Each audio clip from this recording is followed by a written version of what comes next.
All right. Welcome to Thursday night. It's a Living in Jacksonville, Florida channel, the official channel. And my name is Greg DeTulio. It is 8 o'clock Thursday night. Super excited for tonight's show. Normally, we're talking about real estate and all things going on in Jacksonville. But tonight, we're actually going to be talking about our furry friends. And this is kind of ironic because I'm going to start off with a story. And of course, I can't do this by myself. I brought my buddy and my dog trainer, Lee. Lee, I don't want to mess up your last name. How do I say it properly? It's Talmage. Talmage. Lee Talmage from Leash Beyond K9 Solutions. This guy has a phenomenal story, so I'm going to let him talk about that in just a moment. If you're watching tonight, make sure you go ahead and tell us where you're watching from. I know I have a lot of people watching from all over the country and also even outside the country. So if you're watching from somewhere cool, go ahead and put it in the comments section, share where you're watching from. And of course, this is an interactive show. So if you are dog friendly and you want to know about how Jacksonville is one of the dog friendliest places in the country, and I always say that when I'm showing people houses because a lot of the master plan communities I live in, we have a big dog park, small dog park. We even have parks where the ponds for dogs to swim in. And I always talk about you, Lee, because when you were training Paisley, why you moved to this area. So we're going to go ahead and also talk about your story and how you came to this area, your background, how you got into this business, and talk about all that good stuff. So wherever you're watching from, make sure you put it in the comments. If you're watching this on recording, you can also put it in the comments. And tonight we're going to talk about furry friends. And really quick, I got to preface this and say, I've never had a dog my entire life. I get married. I have 2 kids. And what happens? I get a dog. And of course, Lee, don't hold this against me. Of course, I'm never having a dog. I was like, all I thought about, it's going to cost me money and it's going to be a lot of work and it's going to be expensive. And my kids are younger. They're not going to take care of the dog. Guess who's going to end up taking care of the dog? And the reality is that I tell a lot of people that story. And if there's any other dads that are on here watching and you got cajoled into getting a dog, please tell me that you had the same experience. Unless you've lived with or grown up with dogs, it might be different.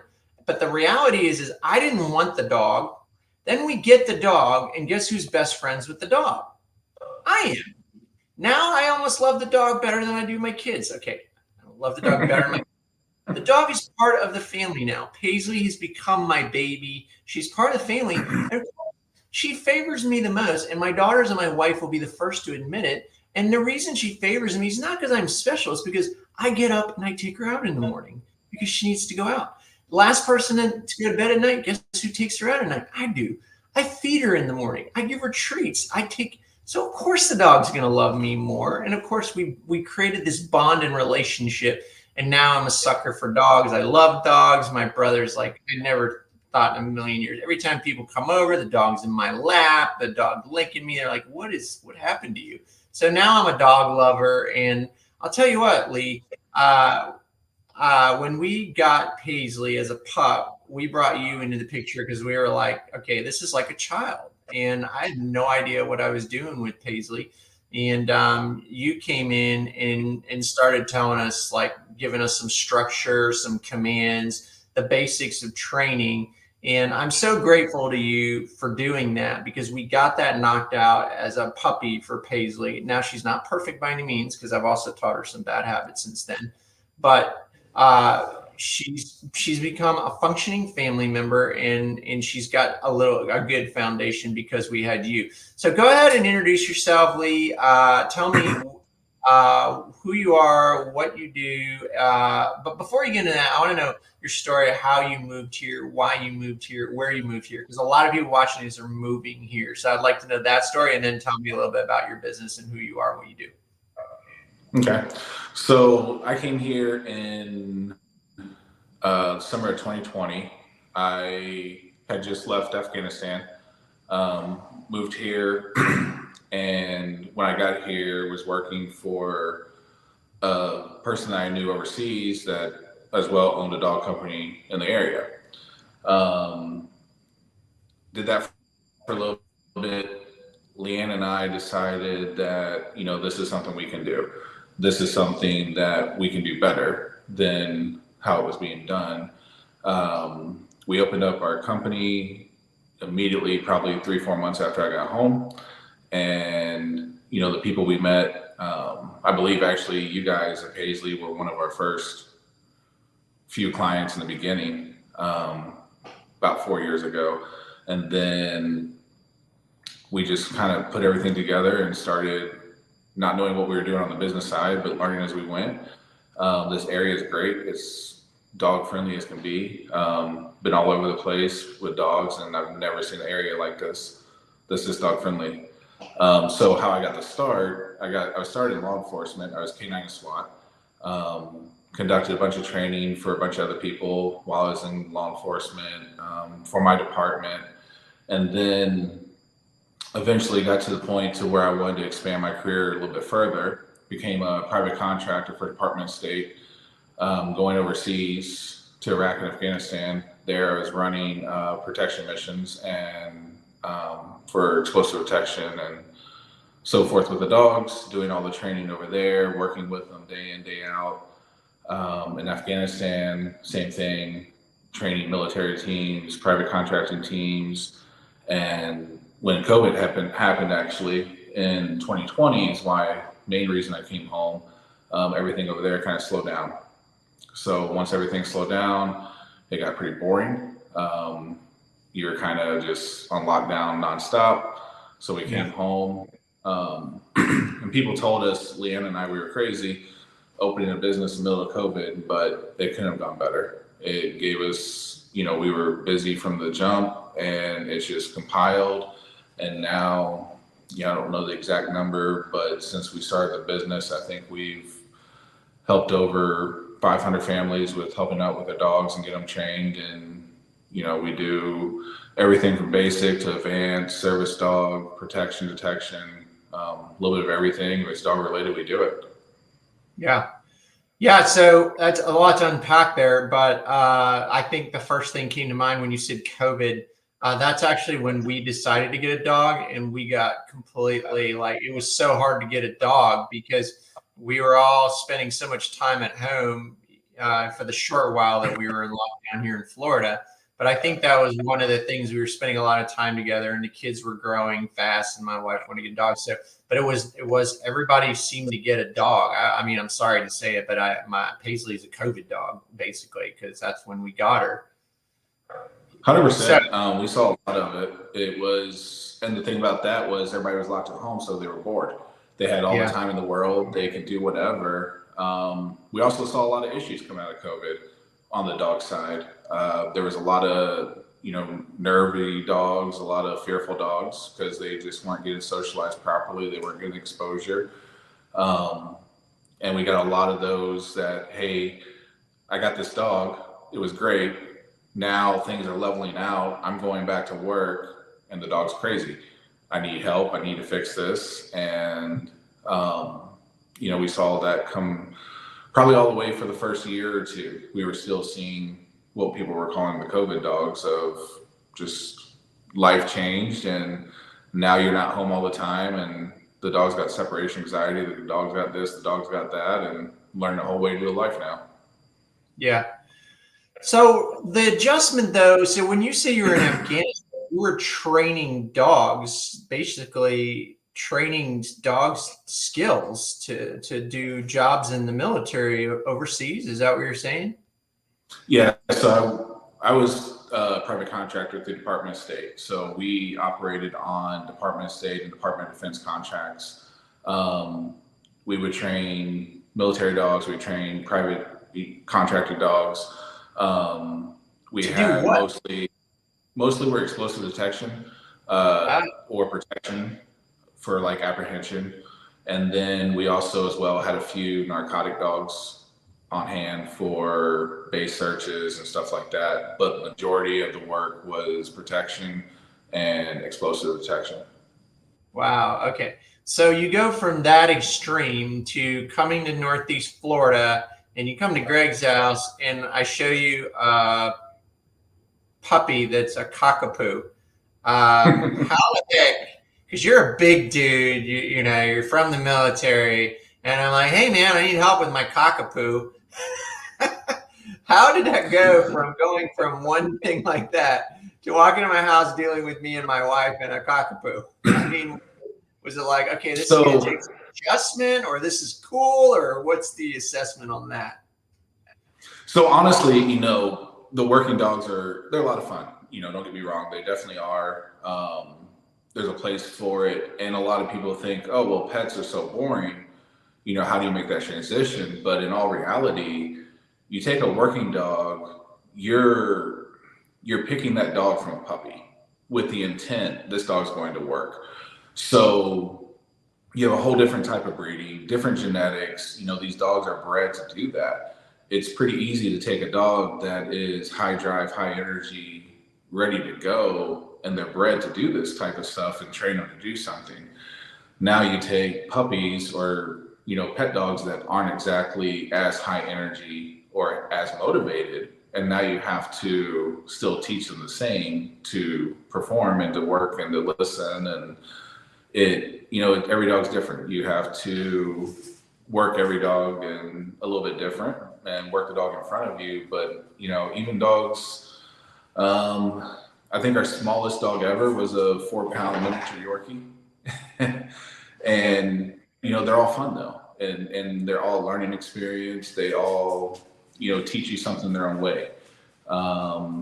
You may get a dog that just wants to sleep 22 hours a day, and it's hard to find motivation to get them to, you know, want to work and train. So it's just, you know, troubleshooting that and figuring out what motivates that particular dog.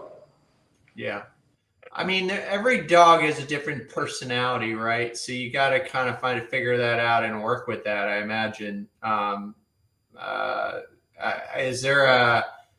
Is there ever a time where you say, hey, I mean, most of the time is it dogs that are puppies and we're like, hey, this dog is out of control, it's peeing, doing everything, it won't listen to us? Or do you find yourself finding older dogs that are more troubled that you're getting calls on, or do you do both, or what's the difference in that experience?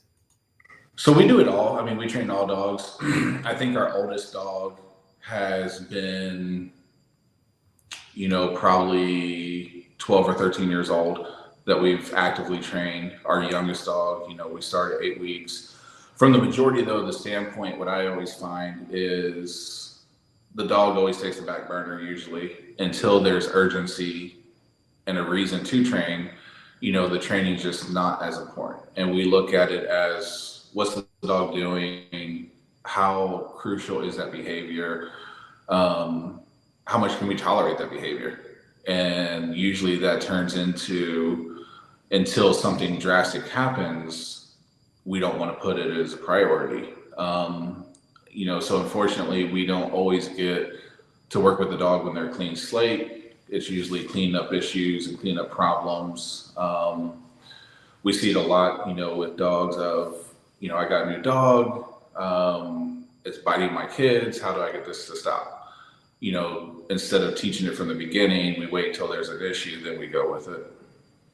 Yeah, so people are not being proactive. It's more like preventative. People only respond to pain, right? So they don't want to shell out the money or the time, because it's a little bit of a commitment. The more you are involved in the process with your trainer, the better. Me and Monica were totally into it because we're like, all right, this dog is like our third child. And so just like our children, we're going to be very proactive parents to make sure our children develop the fundamental disciplines to be functional in the house. And my big thing is I didn't want the dog peeing and pooping and chewing up the house. That was like the biggest problem or thing we wanted to deter. And Paisley, honest to goodness, not bragging, but she was awesome. But I think that has to do with the fact that we brought you in pretty early in her life where she learned commands. So I think I always urge people that I'm like, if you're going to take a responsibility of a dog, then unless you know how to train a dog yourself, which I had no clue. Monica kind of a little bit, but not really. And she's a working mom, so she didn't have the time. I really recommend bringing somebody in because it was night and day with Paisley afterwards. I mean, dude, after you helped train her, literally I could count in one hand any accidents she had as a puppy in the house. Same with chewing anything up. We have no real bad stories of her chewing up stuff as a puppy. And I don't think that's normal. I think a lot of puppies, when they come into a household, those are the things they do, right? They pee, they poop, they chew up things. I mean, right? Am I wrong, or am I making a large? No, they do. With dogs, everything is memory association in a sense. People think when they look at training, they're like, okay, I can teach my dog an obedient command and they can listen to me. But training goes a lot deeper than that. If you add boundary and structure to your children to teach them right from wrong, why won't you do that to your dog? And you add those boundaries to teach the dog, hey, this is acceptable behavior, this isn't. So what we did with Paisley, on top of obedience, like you said, to help teach you guys as well, this is what we need to be doing on a daily basis with her and create this structure in her life. So therefore she knows what's acceptable and what's not on a daily basis. Yeah.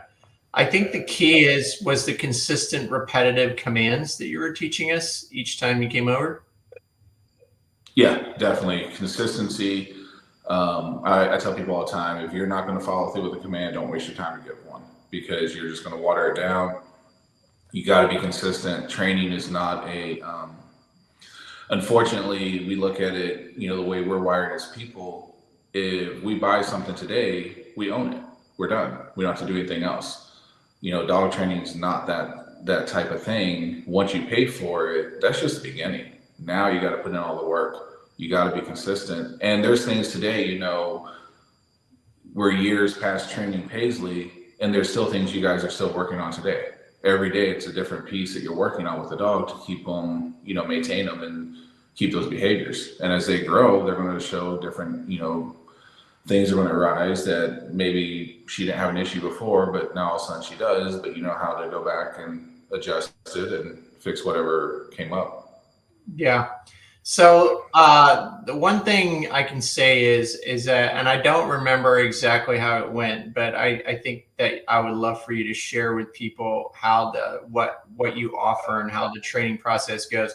But I remember you would come over, I think, weekly, and I don't know how many weeks it was for. But as she started learning the commands, then you had us go out in public with her. And then towards the end, you invited us to a group session so that she could be around other dogs. And I did that once, I think. And I know it's kind of hard to coordinate with all the other dog owners and you and everything to get out there, which I thought was really cool, because I think you took us to Home Depot one day with the dog, she had to learn how to be on leash in Home Depot and be responsive to her commands, not be distracted. And then the other thing was in a group situation on the beach.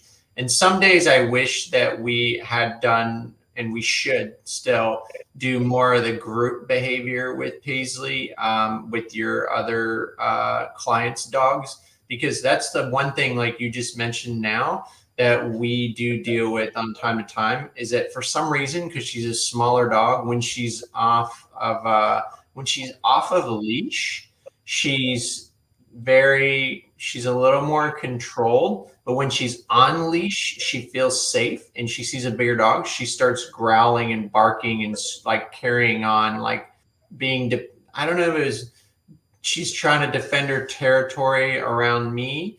But if I take her off the leash, ironically, if the dog's bigger, she's more like tame and very scared.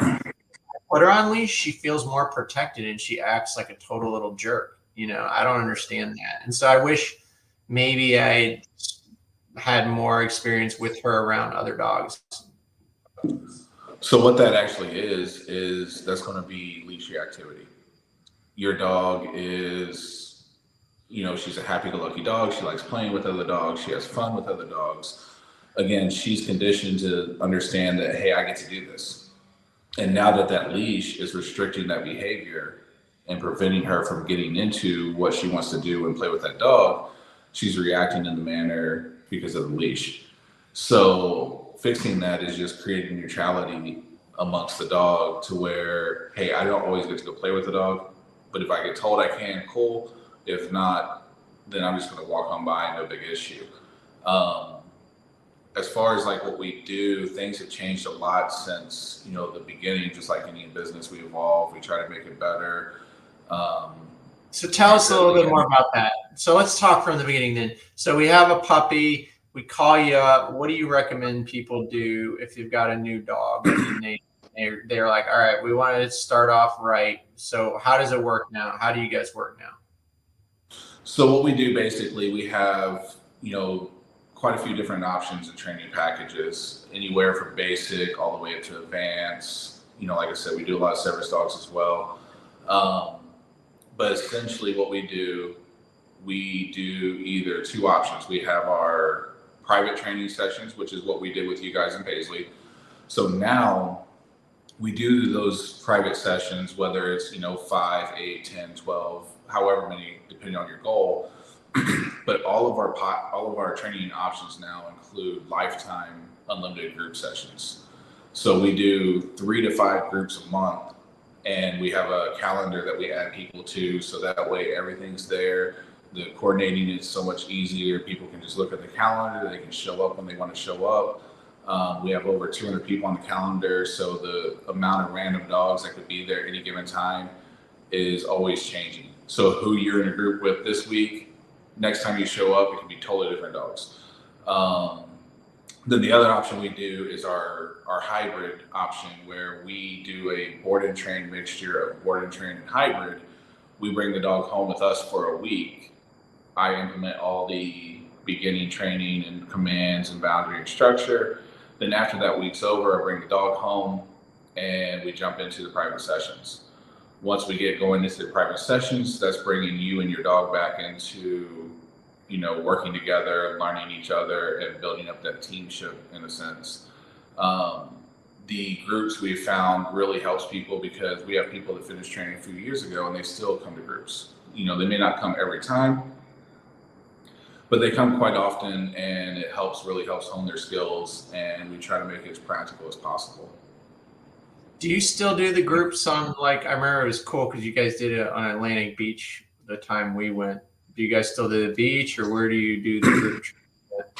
Yeah, we go all over actually. Again, kind of speaking of this area, so dog friendly. There's so many places we use. What we do, we'll bounce all over. We'll be at the beach. We'll be at a park. We'll be at a festival. We'll go down to St. Augustine.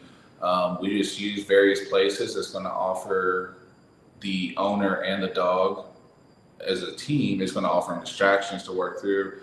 It's going to offer, various hurdles they're going to have to navigate as they train, whether that's people, environmental issues, noises, crowds. Other dogs. Other dogs, exactly. Because again, with the dogs with all different personalities, you'll notice some are totally calm and cool, and some of them are very aggressive, and some of them just want to play. There's so many different characters when you put them all together. It's interesting to watch, right? Absolutely. And that's one thing we do too, is you see a lot of trainers, they will, okay, I have my puppy class on this day. I have my beginner class over here. I have my intermediate class, my advanced class, my reactive dogs. We combine everything. And the purpose of that is because every dog is going to offer its own distraction to the next dog. So by combining it, you have dogs on all different skill levels in the same place, same time. And because you don't know what you're going to be around in public. You may not be around just a beginning dog or a puppy or an advanced dog. You're going to be around a mixture of type of dogs, and like you were saying, personalities. So we want you to practice and train like that, so you're prepared for it when it happens in real life. Yeah.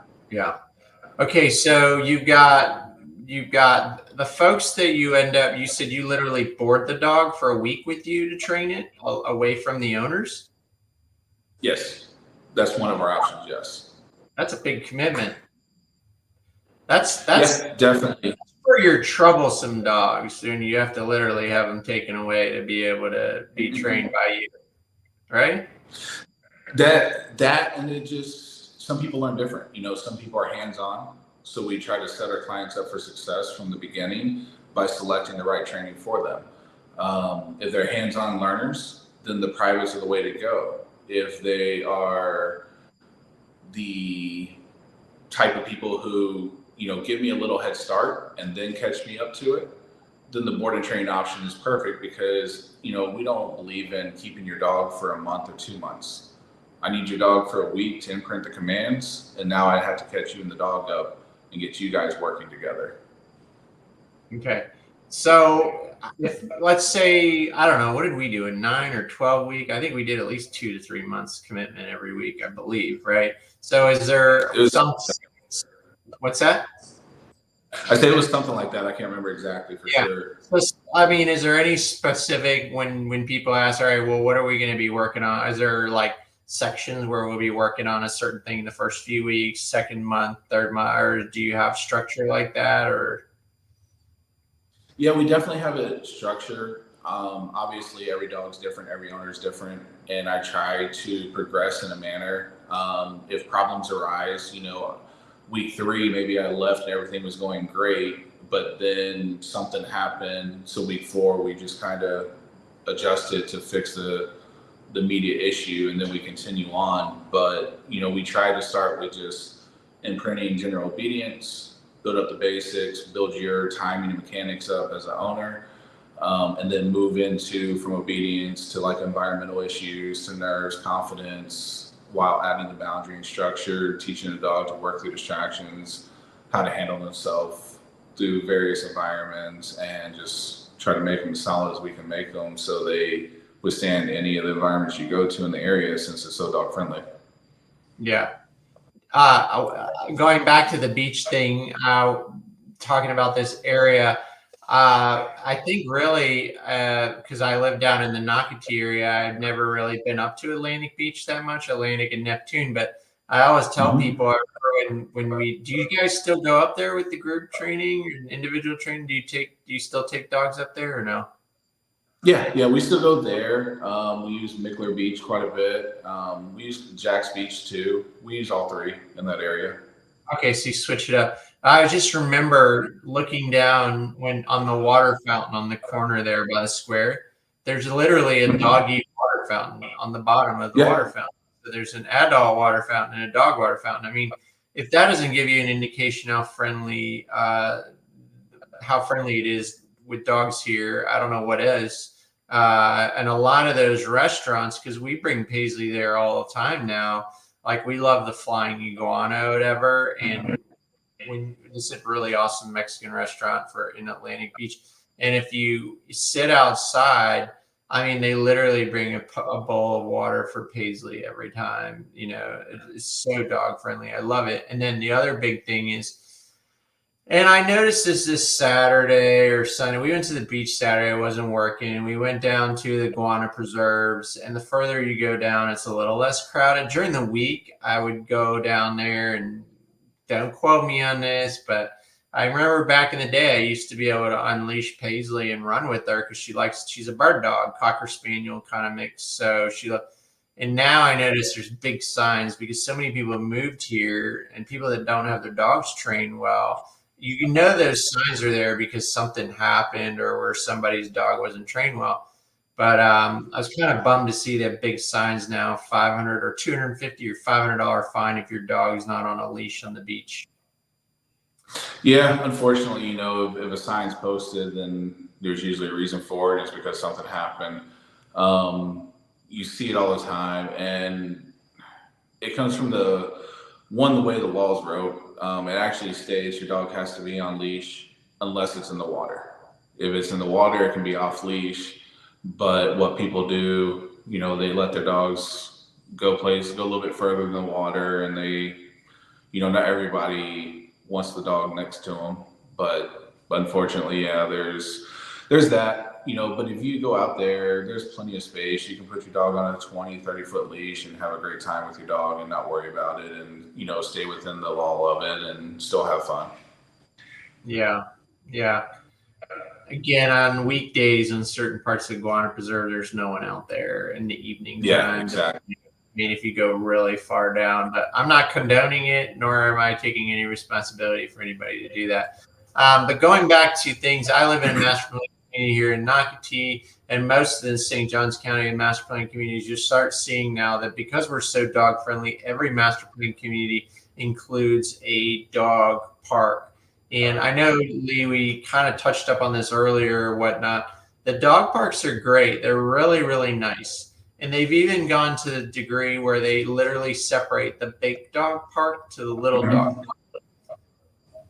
But every once in a while, we'll get a social media post in the neighborhood that someone was not being respectful, doesn't know how to take care of their dog, wasn't controlling their dog, wasn't watching their dog, and the dog bit another dog, and the other owner had to take the dog to the vet, get stitches, pay for it, all that. And the other owner took no responsibility for that. What is the rules on all that? I mean, what's the word I'm looking for? What's the ethical behavior, respect, boundaries, as far as that goes? And if someone bites your dog, I mean, shouldn't they pay for it, or how does that work? I mean, I guess that's going to come down to the person involved. We've seen it with our clients. From my experience, most people offer to pay for it. Like you're talking about the neighborhood dog parks, those are probably a little bit more controlled because it's the same people, that live in the area and they upkeep it and want to keep it nice. We try to tell people, just be diligent about it and, have good control of your dog and pay attention to them. As long as you're paying attention to them, you're fine. Yeah, I mean, I think it's kind of ignorant. I mean, you should know how your dog responds behavior-wise before you just publicly release it into a pool of random dogs. I mean, right? Is that an assumption that I'm just making blindly, knowing that maybe there's some people there that are ignorant or they're just rude about it or what? I don't know. Those are the people I think that shouldn't have dogs. I mean, in my opinion. Yeah, Sorry, I'm always just tell people you don't have to answer that. You can't control I'm going to take your business card and I'm going to go to the local dog park in my neighborhood. And the one unruly dog that's being an a-hole to all the other dogs, I'm just going to go up to the owner and give your business card. Would that be beneficial? Yeah, go for it. Yeah. Is it true fact that dogs reflect their owners in behavior? I've always heard that, and I believe so. Because if you think about how intuitive dogs are, they're always reading body language. They're mocking behaviors in a sense. So yeah, I would say it's definitely true, and to an extent that your dog's going to share your personality. If you're outgoing and a social butterfly and you're all over the place, your dog's probably used to that too. And it's not just that they're sharing your personality, but if you're doing that and you're taking your dog everywhere, you're actually exposing your dog and socializing, whether you realize it or not. You're training your dog and teaching them to behave in public and things like that. So if you're the type of person that stays home and is grumpy all the time, your dog's probably going to stay home and be grumpy with you. Yeah. So what you're saying is when you see a dog that's a jerk, there's probably an owner around there that's never mind. Okay. All right. I'm getting myself in trouble. Just saying. I don't know. My dog is a little happy-go-lucky, but she can be a little bit of a, when she's out and about, she gets a little wild, like she hasn't been out of the house in a while. And I'm an extrovert, so I'm kind of that way. That's why I do so good in the real estate field, because when I'm out with people all the time. It gives me energy, right? My dog likes that energy as well. So really quick, I got people on here. If you have a dog, please also put what kind of dog you have. And if you have any questions for Lee regarding his training or anything like that, please add that in the comment. I know we have a few of you watching right now. I just want to take this moment also to share a few things that look pretty cool to me. And I haven't done this yet, so I want to definitely talk about this. If you're new to the area and you're like, I know Nocatee now has, I think, once a quarter, and anybody can correct me if they are listening and they know better. But there's like a Nocatee happy hour or yappy hour. It's called yappy hour, where you can bring your dog, and it's, you know, they open the bar up and you can have drinks and the dogs. I haven't been to one, but I heard they're very popular. They're going to continue doing them now. So let's see here. We're going to go ahead and share this screen here. Everybody watching here, nobody has a dog. Nobody's putting in the comments what kind of dog they have, because nobody here watching. They're just watching about dogs, but nobody has a dog. Come on, somebody's got to have a dog.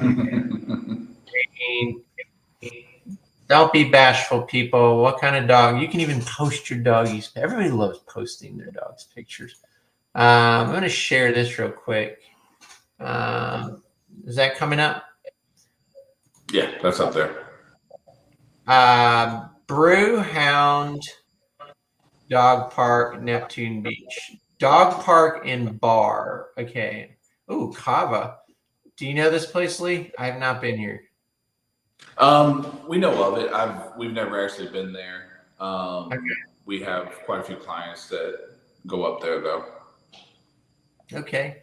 Sunny days in Florida are meant to be relished in acre professionally developed park-like grounds. Brewhound is a unique gathering place for dogs and their owners to play and mingle outside, enjoy cold or hot beverages, relax and beautiful. Located in East Coast Greenway Recreational Trail. Okay, so I tell you what, I mean, this is something that definitely confirms that we are dog friendly. About us is cultivating connection with community and connecting people and their dogs to the great outdoors. Brewhound is a woman and veteran created, operated, and founded a local business. We're a business with a purpose and spread love. The love of dogs is what initially inspired a passionate idea with deep desire to create a space not only for them, but the community connection where folks can come together, bond, and forge relationships with common love of pups. Yeah, I like this a lot because, you know, if human beings, you know, I'm going to get philosophical for a moment, forgive me. If human beings could learn to be as loyal and loving as dogs, our world would be one hell of a place. Am I right or am I wrong, Lee? No, absolutely. You know, the dogs are super loving, super loyal, and yeah, we should learn a lot from dogs. Yeah, I mean, what kind of dog do you have again? Because you have a dog. It's you said they use in the military or the police force a lot. Can you tell us a little bit about your dog and the name of your dog and what kind of breed it is? So we have a Belgian Malinois. He is 4.5, and his name's Rage. Yeah, Rage. Can you tell me how you got him as a puppy, or tell me a little bit about him? Kind of, you can bring him on. Rage. He's rabbit hunting out the window right now. Okay.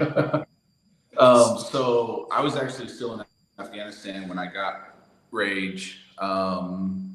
And by the time I got home with COVID and everything, he was about 5 months old.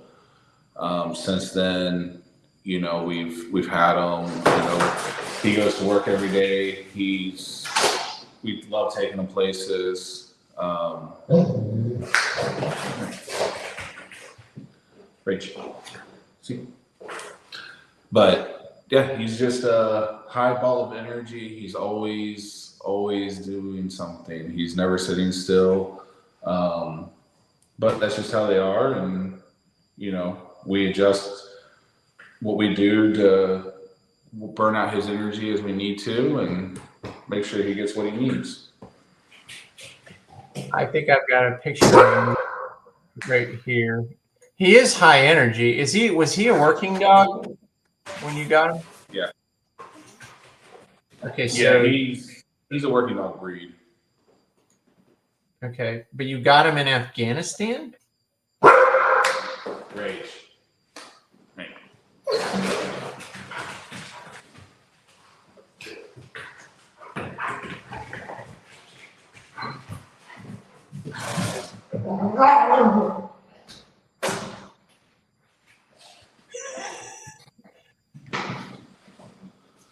So, All right. yeah, he didn't come from Afghanistan. I was in Afghanistan when I bought him. He was stateside. Okay. So this is him. Yep, that's Rage. Very, very, very strong looking dog. You're saying that this dog is are German Shepherds the other ones that they use a lot? Are there any other breeds besides this breed that are very popular in the military or police forces and whatnot? For dual purpose, it'll be probably a Mal or a Shepherd or a Dutchie. Yeah. Single purpose, you'll see quite a few labs. For trailing, you'll see a lot of departments still use some bloodhounds, things like that, but that's majority of it. Awesome. Yeah, it's a beautiful dog. I'm going ahead and putting your site on here for any of you that are looking to have training or get a hold of Lee and have talk. They have a really awesome webpage, and I'll also share their Facebook, but gives you all the information that you'll need to determine what will work for your pup. I was really pleased with. Is that Rage again? Look how beautiful. Yep. That's Rage. Yeah. And if I remember right, we were up in North Carolina or Tennessee, somewhere with him there. Awesome. Beautiful dog. There you go. Look at that.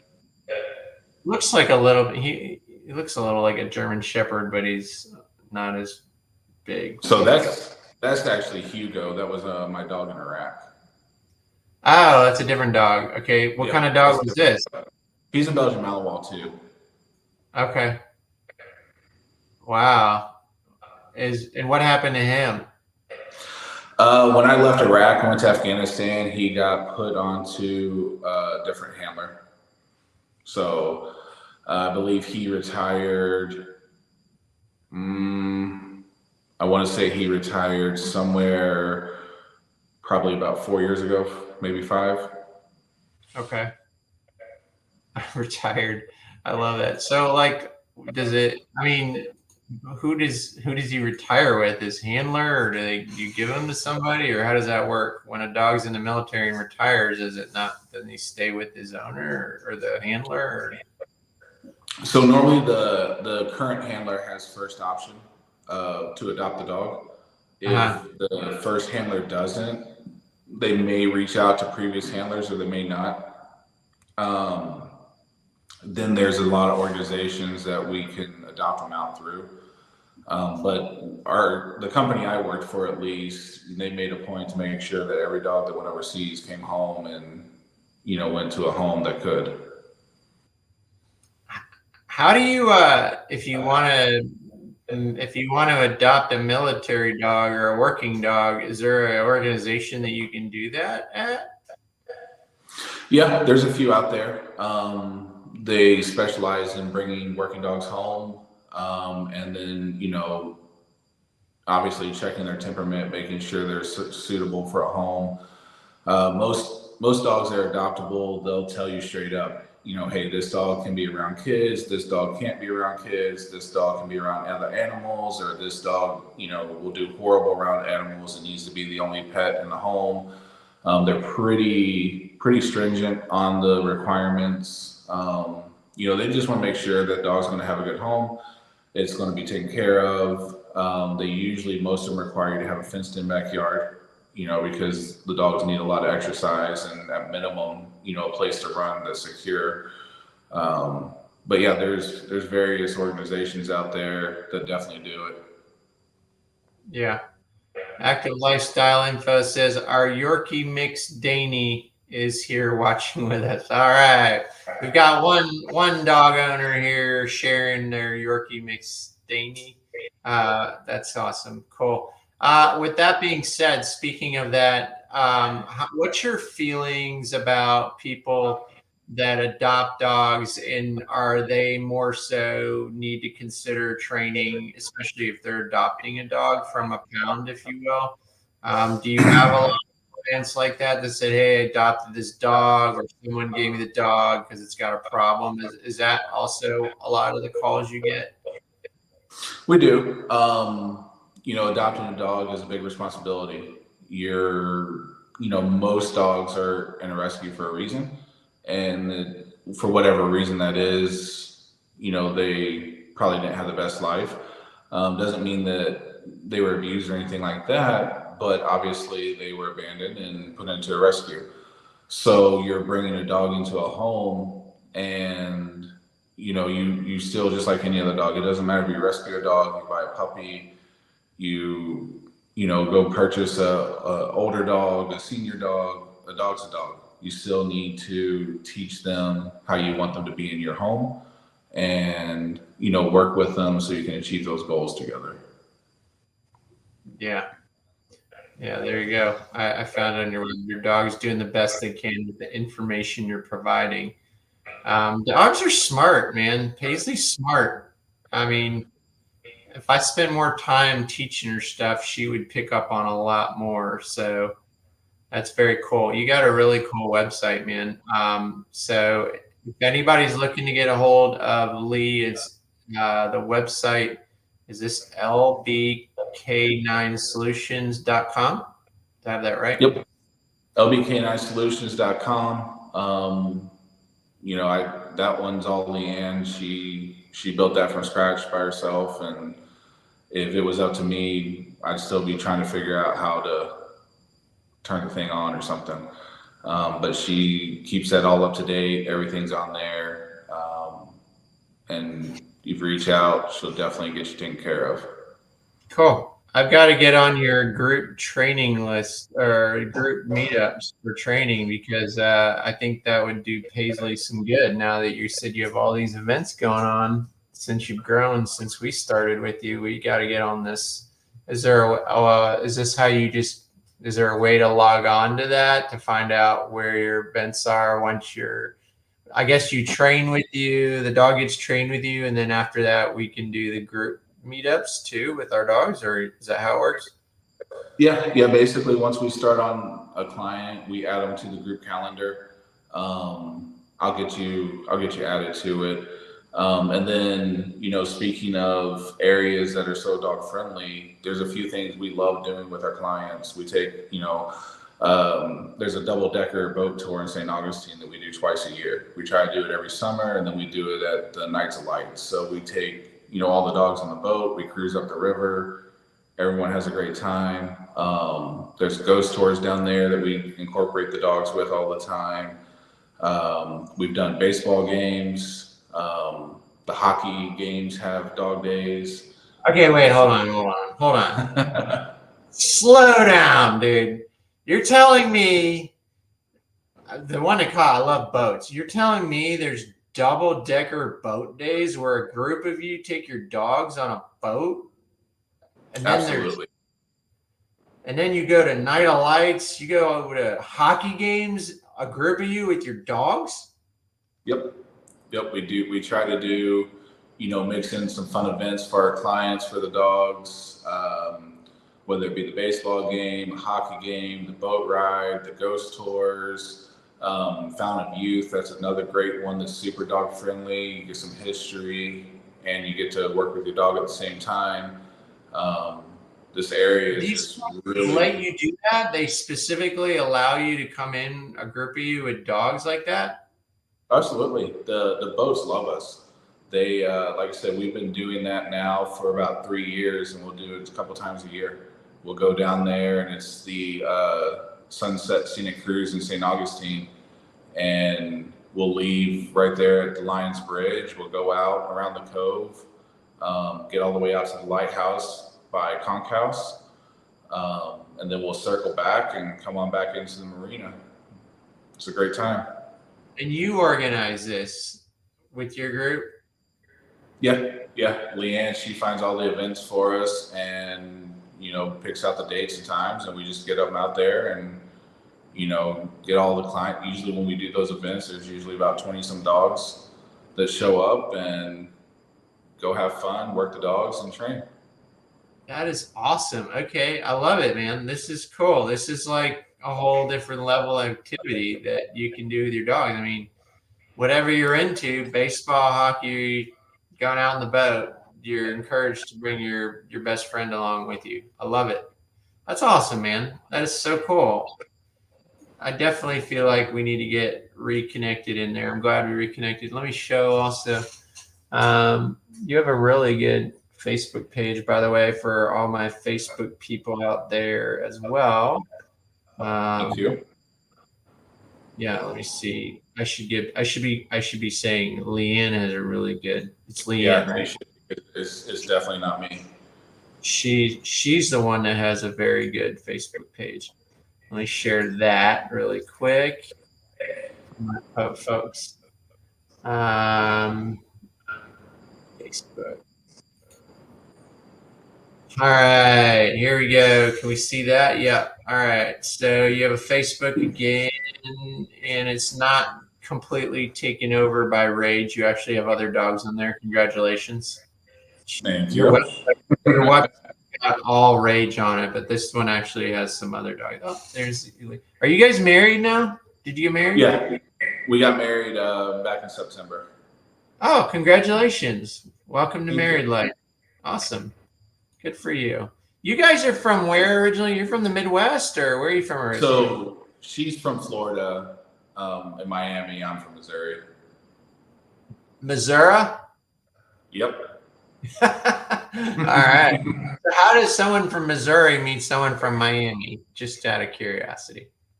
Well, like you said, everybody moves to Jacksonville, and we were both here in Jacksonville. All right. Okay. And you found this area because of your military background, or how did you find this area in Northeast Florida? I came to Northeast Florida to work with someone that I was working with overseas in another dog company. Okay. Cool. All right. I mean, dude, you're doing really well here. You've got almost 4,000 followers on Facebook. So you've grown a big community of people in a small bit of time. People, if you're loving dogs, Northeast Florida is an amazing place to be. And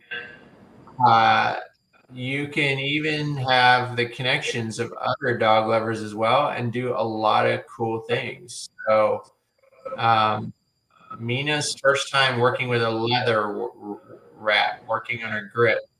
Okay, why on earth are we doing that to Mina? What are you doing here? So in that video, Mina is working on her bite work. I'm utilizing her leather wrap because it's going to be harder for her to grip. So as she's biting on the leather, she's having to learn how to utilize more grip pressure to stabilize that bite and get it deeper and calm. And that was the first time we'd ever put her on one. She had no idea what it was. She was used to just, regular jute material, nothing as hard or slick as leather. Okay, maybe I didn't address the question right. What's Mina learning? Is Mina a guard dog, or what's going on here? Why are you training her? Mina is going to be a protection dog. A protection dog. Okay. All right. That's what I was getting at, I guess. Little morning session with Marble and Fiesta. That's a little Cocker Spaniel mixer, Cocker Spaniel there, right? There you go. They are. And like you said, I mean, big dogs, small dogs, we do them all. Oh, they're so cute. I'm biased because Paisley's mostly Cocker Spaniel, a little poodle. Okay, do we still have days to vote for you? I believe that ends on the 29th. Okay, guys. And tomorrow, but they extended a few days.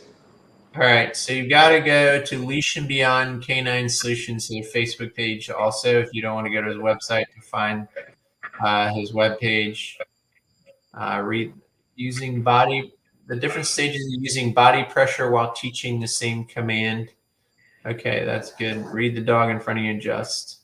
I love that you put all these videos on here. How dangerous is bloat in dogs? What does that mean?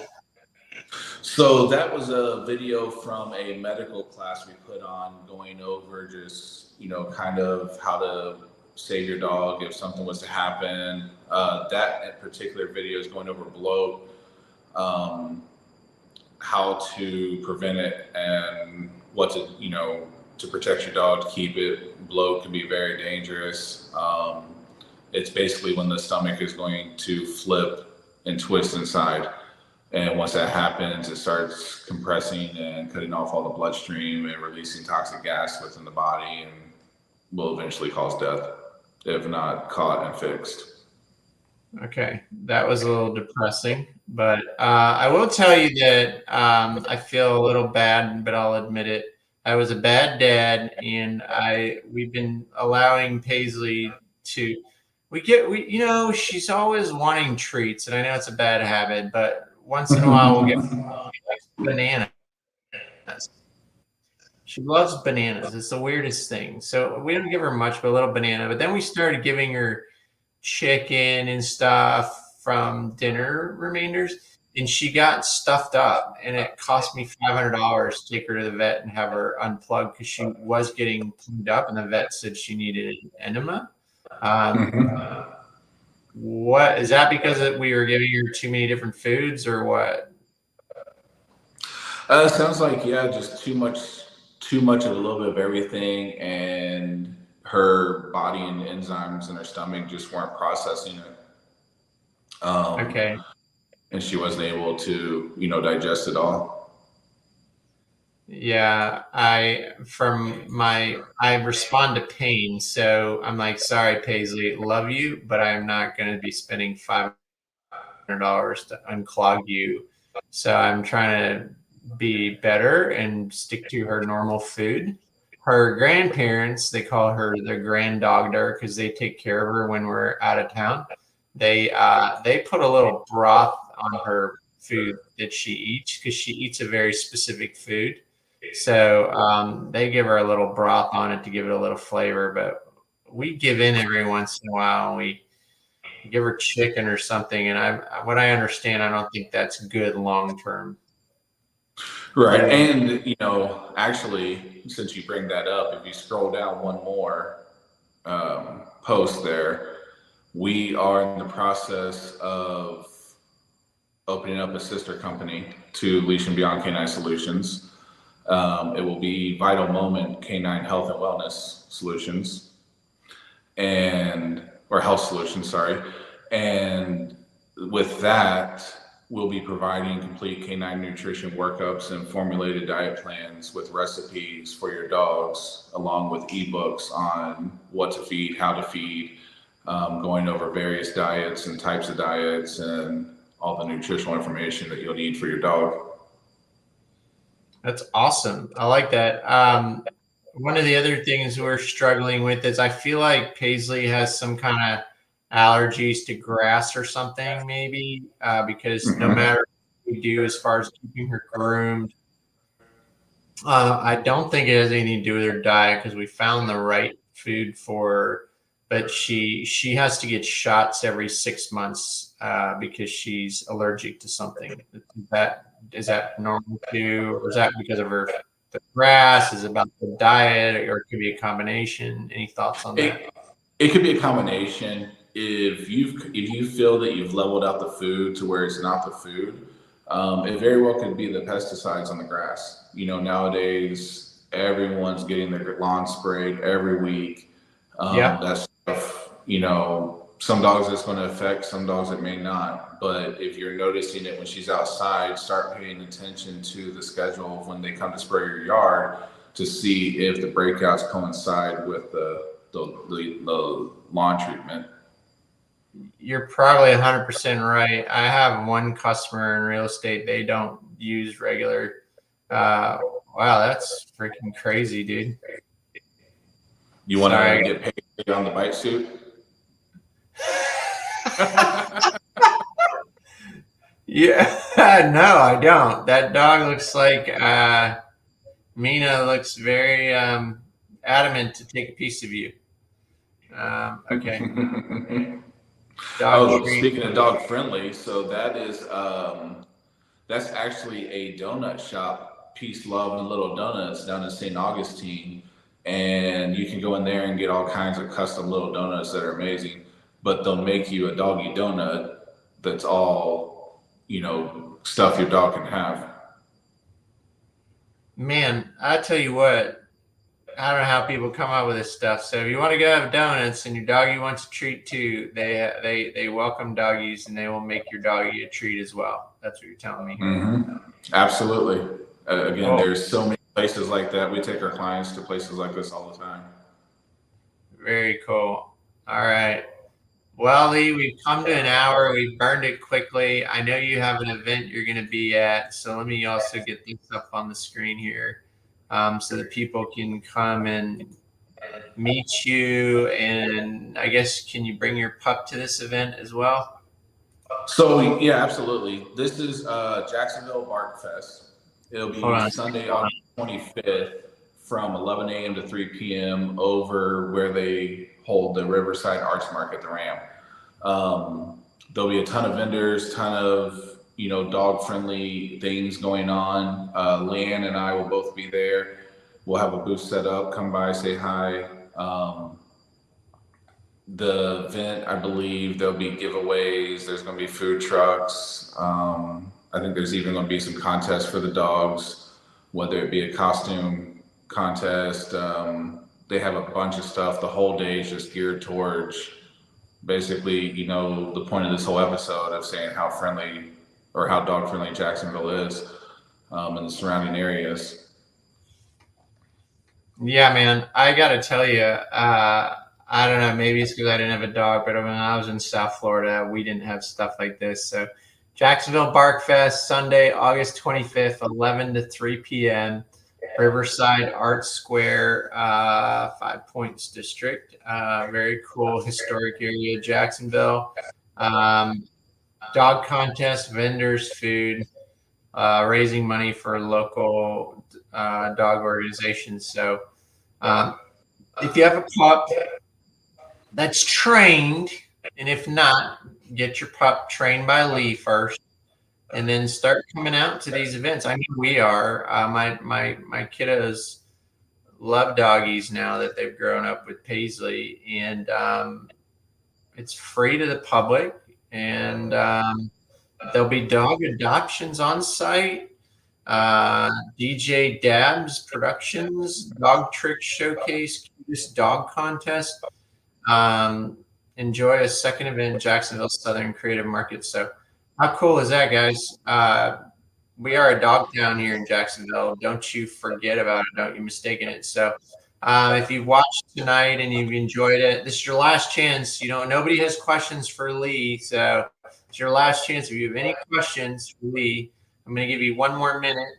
And also, where you're watching, it's 7 or 8 people live, and nobody's got any questions for you or anything.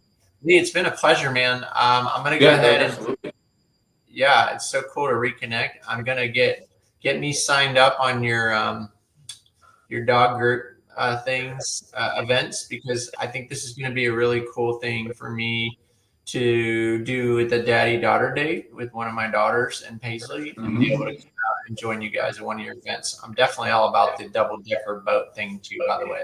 That sounds cool. So I'm going to do that, and I'm going to tell people to call you, because it's going to make it much better in the doggy parks for Paisley if everybody's trained and has control and have a relationship with the dogs. They need guidance and direction. And if your children aren't controlled and they have no direction, then don't get a dog, because it's a good indicator that if your children can't control your own kids, you're not going to control you. I'm just joking. Crack me up. I'm delirious. Folks, it's been an amazing Thursday night. Thank you for joining me. I'm going to go ahead and put Lee's information in the description. Also, I'm going to pin it to the comments.